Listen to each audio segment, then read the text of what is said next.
Hi guys, it's me Shalab and welcome back to my YouTube channel. Today is another day, another video, and another vlog. At kung di ka pa nakakapag-subscribe sa aking YouTube channel, please click the subscribe button and click the bell button para ma-notify kayo sa mga bago updates ng mga videos ko. So for today's video, as you can see, naka-short and tie-dye ako na damit. Nandito nga pala kami ni Tita Lolit sa bahay ni Mami Nat and ang tamang kwentuhan lang din kami. Kakatapos lang ng Zumba namin nito. After Zumba kasi pumunta kami doon sa bahay nila Ma'am Marilu. Inaya kami ng presidente ng Zumba, si Ma'am Amalia. Kumain po kami dun kala Ma'am Marilu, nagpa-breakfast po sila ng pasta. Tuna pasta yon na may mushroom. Para siyang spaghetti kasi kulay pula. Parang spaghetti tuna mushroom yung tawag ata dun. Hindi rin kasi siya familiar sa akin kaya medyo nako-confuse ako. And ngayon lang din ako nakakita nun at nakatikim nun. Tapos nag-toasted lang sila ng tinapay. Tasty ata yun. Ay hindi yung sliced bread na nabibili sa mga tindahan. Parang ganun kasi yung style niya. Hala, grabe talaga yung paglagay ko ng palaman nun kasi ngayon na lang ulit ako nakakita ng Nutella at ngayon na lang ulit ako makakatingin ng Nutella kasi ang tagal ko kasing nag-diet at nag-iwas din ako sa mga sweet.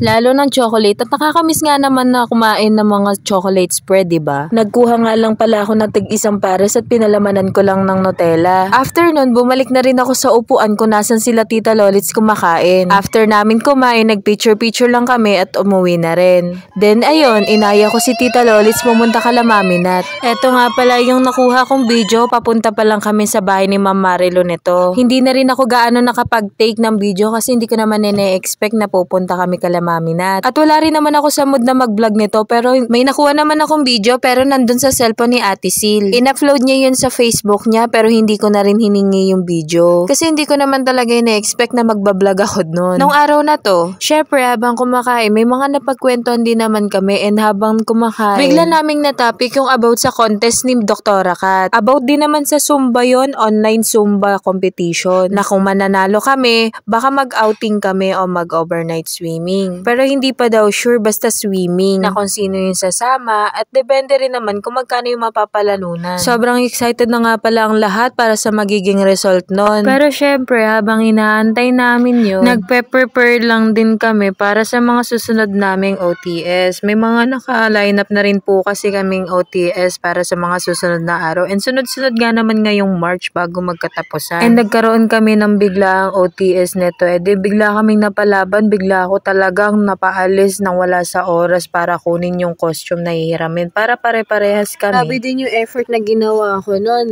Grabe din yung pagod, nagkaligaw-ligaw kami, nagkaubusan ng pera, nagkandabutas-butas yung bulsa kasi na naman tala yung sinakyan naming tricycle. Di porket di namin alam yung lugar, gagawin ng special at sisingaling kami ng pagkamahal-mahal. Grabe din yung hilo, sakit na ulo ko noon, nagka-migraine ako kasi grabe yung tirik ng araw. As in mapapagod ka talaga, hihingalin ka sa init. Sobrang init na kasi talaga. Sunod-sunod talaga yung nagiging event at pasumba ng iba't ibang barangay at mga city kasi nga syempre Women's Day kasi nga yung March kaya sunod-sunod talaga yung magkakaroon talaga kami ng ano. Ewan ko lang sa susunod sa May tsaka sa April kung meron. Syempre dahil sunod-sunod ang event, sunod-sunod din ang gastos, 'di ba? Hindi lang naman kasi sa entrance kami gumagastos din kami sa costume para pare-parehas kami ng mga suot. Syempre para kailangan may costume kami doon at kung halimbawa meron pa award, di meron din kami kasi nakasuot kami at naka-effort kami. Hindi lang naman sa katawan, syempre kailangan din sa paa at sa ulo. Hindi naman na kami nagninipad, bumibili lang kami ng cycling. Kaya sa cycling coke, nagkanda butas-butas talaga siya nung araw na yun. Pero mapapanood nyo yun sa next vlog kasi i-upload ko na siya at nagbabawas na rin kasi ako ng mga laman ng gallery ko. Para nakakapag-vlog na din ako and day in my life. Wala lang, trip ko lang talaga mag-vlog. Wala kasi akong nakakausap kaya dito ako lagi nagkikwento. Makinig na lang kayo. Wag na kayo magreklamo. Nakikichismis na nga lang kayo. Magrereklamo pa ba kayo? Meron na nga kayong pabaon eh. Syempre joke lang yun. Hindi ko kayo inaaway. Eme-eme lang. So ayun, pag natutuwa lang naman ako, syempre nagkikreate ako ng vlog. At lalo, pag may space yung gallery ko at nakakapagbawas ako, syempre pag nakakapag-edit ako, syempre nagde-delete ako ng mga matataas ang MB. Kaya nakakapaglagay ulit ako ng panibagong vlog. Depende din kasi kasi sa mood ko kung sisipagin ako. Minsan kasi tinatamad akong mag-edit kagaya ng mga old na vlog ko. Hindi ko pa na-edit hanggang ngayon, lalo yung birthday ni Yana nung nag 3 years old siya. Hindi ko pa yun na-edit, pero I swear naman I tried my best naman para makapag-update sa inyo at maging updated kayo sa channel ko. Actually, masipag naman ako mag-take ng video. Tinatamad lang ako mag-edit. Mahirap kayang mag-edit, lalo kung mga beginner ka pa lang. Pero ako kasi matagal na akong nagbablog. Tinatamad lang talaga ako at gusto ko lang talaga matulog maghapon. At kung hindi naman po ako natutulog, nanonood lang ako. Nagmo-movie marathon ako sa cellphone ko. Movie marathon pa rin ba tawag doon kahit nasa cellphone? Decision ka, girl. Pero tingin ko movie marathon pa rin yun kasi sa sinihan yun pinapalabas, 'di ba? And hindi rin naman siya public at nasa private apps siya. Basta yun na yun, wag nyo na lang akong kukontrahin, makinig na lang kayo sa kwento ko. At ayun na nga, back to topic na tayo. Bakit nga pala kami nandito sa bahay ni Mami Nat? So ayun, wala lang, para kamustahin siya kasi sunod-sunod din kasi yung mga naging problema namin nitong mga nakaraang araw. Sa solo parent yun, pero hindi ko na lang din i-share kasi privacy namin yun. Ayun, pumunta kami sa bahay ni Mami Nat pero hindi para magwalis. Di naman namin ine-expect na magwawalis talaga kami nung araw na yon. Tawang-tawa talaga si Mami Nat sa mga pinaggagawa namin ni Tita Lolits. Si Tita Lolits kasi kung ano yung ginagawa ko, ganun din yung gagawin niya. Partner ko yan lagi eh. Kung saan ako magpunta, magpapasama ako. Minsan siya naman yung nagpapasama. So wala kaming iwanan. Best friend yorn. Tapos minsan wala lang, nagpa-participate na lang din siya. Gusto niya daw akong samahan. Tapos onting ikot-ikot kami para nalilibang siya. Minsan kasi naboboard din siya sa bahay. And lalo ako, naboboard din ako. At siya lang din yung nag-aya sa aking magsumba kasi alam niyang depressed ako at sobrang lugmok ako. Nade-depress kasi ako. Hindi ko alam kung bakit. Basta pumipitik na lang siya yung umaatake yung sakit ko. Nagkukwentuhan din kami nung time na to pero hindi ko na lang din kasi i-open. I-mute ko na lang kasi syempre privacy namin yung pinagkikwentuhan namin. Syempre hindi naman dapat lahat ikikwento ko sa inyo, no, Char? Sino ba kayo? Char? Maldita lang ang peg. Nalulungkot lang din ako. Madalas kasi ako mag-isa sa bahay at wala akong nakakausap. Si Yana naman kasi minsan nandun siya sa kabila. Madalas siya dun sa lolo niya. At madalas ako lang talaga nasa bahay. Ang ginagawa ko, nanonood lang ako. Tapos ayun, kung hindi ako manonood at antukin kasi akong nilalang. Alam nyo ba, pag nanonood ako, nakakatulugan ko. Kaya paulit-ulit ako. Lagi ako nagpa-fast forward ng pinapanood ko. Mali pala yung fast forward. Dapat pala back forward. Ano bang pinagsasasabi ko? Antok yarn. Pero alam nyo ba guys, nakakaantok din kayang mag-edit. Minsan kasi bumibigla yung lakas ng audio. Nagigising na lang ako. Nakatulugan ko na pala yung ine-edit ko. Minsan kasi hindi ko napapatay yung mga volume kasi mas nauuna yung iba. What I mean, yung mga ibang clips, hindi ko agad napapatay yung volume. Minsan kasi kung saan pa lang ako nag-e-edit, dun pa lang ako nagpapatay ng volume. Tapos halimbawa, biglang may puputok or baka may nalaglag, ganun. Siyempre, biglang may malakas na audio and magigising ako. Putok dun sa may tinake na video. Ewan ko ba, basta biglang may mag-iingay. Kunyari, may dadaang sasakyan. Siyempre, malakas yun. Basta ganun. Hindi naman kasi may iwasan yung walang sasakyan kasi malapit talaga kami. Daanan kasi kami ng mga sasakyan talaga. Motor, tricycle, and yung mga may ingay na e-bike. Buti nga ganun eh. Hindi na kasi nagkakasya dito yung mga truck kasi lumiit na yung skinita at daanan dito sa taas namin. Kaya hindi na nakakadaan yung truck. Unless nandun kami sa San Agustin, may mga truck na dumadaan doon, mga nagdi-deliver. Meron din naman nagdi-deliver dito sa amin pero bihira lang. Tapos laging lumulubog yun dun sa may kanal. Laging nasisira yung bakal doon. Yung takip dun sa kanal, basta yun. Di ko kasi alam tawag doon, basta yun. Naintindihan nyo naman siguro. Ang hirap kaya mag-explain guys. Kayo kaya mag-explain. Kayo na lang dito. Palit tayo, Char. Kung sapukin kaya kita, napakamaldita mo. Char, syempre. Fake word, YouTube.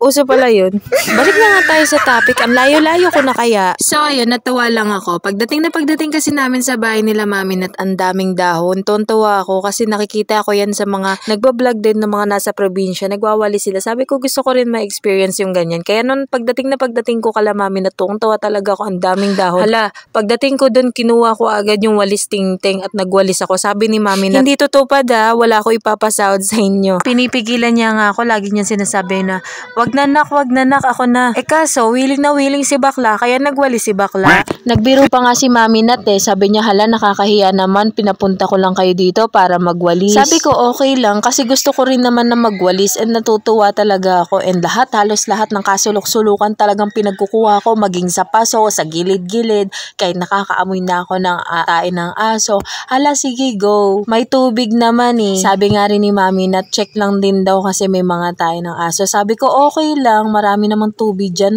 May sabon naman para maghugas. Di naman tayo maarte, hindi tayo rich kid. Ay! Di ako kasi yung tipo ng tao na pag sinaniban ka ng kasipagan, kailangan mong i-pursue yun. Ayun ba yung tamang word? Basta yun, pag sinipag ako, kailangan kong kumilos kasi pag ako hindi kumilos, tatama rin ako buong araw. Buong maghapon, buong magdamag. Ay, joke lang pala sa magdamag kasi antukin nga tayo. Tapos yun, pinagsama-sama ko lang yung mga dahon, tinamba ko lang siya sa isang gilid. Si Tita Sana, naglagay siya dun sa may tabi ng puno, pero inusot ko kasi siya dahil dun ako nakabuo ng parang bundok. Sa may onti lang naman, medyo malayo lang na onte dun sa may puno. Tinanong ko si Mami Nat kung saan ilalagay yung mga dahon. Sabi niya dyan lang kasi gusto niya daw pausukan yung kanyang puno. Puno ng mangga kasi magtatag-sibol na. Magtatagbo nga, syempre, 'di ba? Hindi naman siya sobrang layo dun sa puno. Parang siguro kasing haba ng 1 metro, ganun lang. Kaya kapag sinindihan siya sa puno pa rin yung akyat ng usok. Ang April namumunga ang mga mangga. Hindi ko rin kasi na-check kung nagbubunga na yung puno ni Mami kasi malabo yung mata natin at syempre hindi ko rin kasi nakalimutan ko rin naman palang tumingala. Bakit nga ba? Hindi naman kasi talaga ako mahilig manungkit ng mangga at hindi rin naman ako mahilig umakyat sa puno. Alam nyo naman kung anong gawain ko, taga-kain lang tayo at taga-antay. Ganon tayo katamad, char. O, diba sipagsibagan kami ni Tita Lolits? Noong una kasi ako lang talaga yung nagwawalis. Parang nainggit ata siya kaya nagwalis din siya. Pero okay na rin yun, at least napabilis yung trabaho ko at nanulungan niya na rin ako. Sobrang thankful din ako kay Tita Lolits at ang sipag-sipag din niya. Saka maganda rin naman kasama si Tita Lolits, go with the flow din siya kung anong ginagawa mo, ganun din. Hindi siya KJ, kung anong ginagawa mo, gaganon din siya. And kung ano yung mga bagay na makakapagpalibang sa'yo, susuportahan din naman niya. Pero alam niyo ba guys, never talaga ako yung sobrang close ko talaga sa mga same age ko. Madalas kasi yung mga friends ko, mga nanays na, mga mommies, alam niyo naman, ang mga friends ko talaga is matured na. Syempre, dahil gusto ko rin naman mag-grow, kaya ganun ang pinipiling ko kaibigan. Syempre, mamimili tayo ng kaibigan, hindi yung marites, hindi yung chismis dito, chismis doon, siraan dito at siraan doon. Syempre, ayoko rin naman ng mga plastic na kaibigan. Meron din naman kasing mommies na plastic, yung pagkatalikod mo, sisiraan ka. Pero yung mga friends ko, in fairness naman, never pa naman siguro ako naging, alam niyo yun, mga nanay na sisiraan ka. Okay naman yung mga nakikilala kong friends, kahit paano napapasaya din nila ako. Saka thankful din ako kasi yung mga nakikilala kong mga new mommies is mababait po talaga sila. Alam nyo yun, sobrang yung mararamdaman mong love ka rin nila. Siguro dahil kaya na nakukyutan sila kaya ganun. Si Yana kasi sobrang jolly niya. Mahilig siyang kumanta, palatawa, nakikipagharot, nakikipagtaya-tayaan. Ganyan kasi siya. Sobrang bibo nitong bata to. Hindi ka talaga maboboard sa batang to kasi sobrang kulit niya talaga. Pag siya, nag-go with the flow din siya. Mahilig nga lang siyang tumakbo. Kaso kasi sa Zumba kasi nahihiya siyang sumayaw. Ayaw niya daw sumayaw at bago kami pumunta sa Zumba, lagi niyang pinapaalala sa akin o nire-remind sa akin na, Mama, Zumba lang ikaw Ayaw ko Zumba. Ikaw lang. Pero alam niyo ba, pag umuwi ako sa bayan at pinapanood ko yung tinitake kong video habang nagsusumba kami, isayaw na din naman siya ng sayaw, kaya naman pala niya. Nahihiya lang siguro talaga siya sa mga ibang mommies. Pero alam niyo ba, sobrang natutuwa ako sa bata nito. Bukod sa pagiging bibo, isang talino talaga niya. Alam niya na yung mga bagay-bagay at lagi niyang sinasabi sa akin na gusto niya na nga mag-school. Hindi ka talaga makakaramdam ng pagiging boring pagkasama mo si Yana kasi bukod sa nakakalaro mo siya, makikipagtawanan talaga siya sa'yo. Sobrang masayahin nitong batang to. Bukod sa pagiging masayahin, sobrang lambing din nito. Ang hilig niya nga magsabi ng I love you at ang hilig niya manghalik sa pisngi at mahilig din siyang mangyakap. At syempre, sa sobrang jolly niya, lagi siya nagkakaroon. Like, hindi naman siya nanghihingi pero sa sobrang yung iba kasi masyadong mahilig sa bata. So, ayun, minsan yung iba may mga dalang candies, binibigyan siya, tinapay, or kung ano yung meron sila, minsan binibigyan nila si Yana. Hindi naman siya totaling mahiyain. Ayaw niya lang talagang sumasayaw siguro sa maraming tao kasi naiisip niya siguro parang natatalbogan siya. Pero pag nasa bahay siya, sayaw naman siya ng sayaw. At ang makakatuwa lang dito sa batang ito, isang hilig niya mang-greet. Hello po. Minsan nagbe-blush siya pag nakakita siya ng matanda. Minsan nag-good morning siya. And nagbababay siya. So, ayun na nga. Back to topic tayo. Nagwawalis pa rin pala kami dito ni tita and ako syempre dinadampot ko pa rin yung mga nakasabit-sabit dun sa mga damo kasi ang hirap niyang walisin pag winawalis ng ganyan kaya kailangan talaga siyang kamayin para makuha mo talaga yung mga nakagilid-gilid yung mga nakasiksik dun sa may damo. Nahuli na rin ako niyan, hindi ko na rin na-take kasi napuno na yung MB ng cellphone ko pero nagpahinga na rin dito si Kasi tita napagod kasi na rin ako, siguro siya kaya ako na yung nagtapos.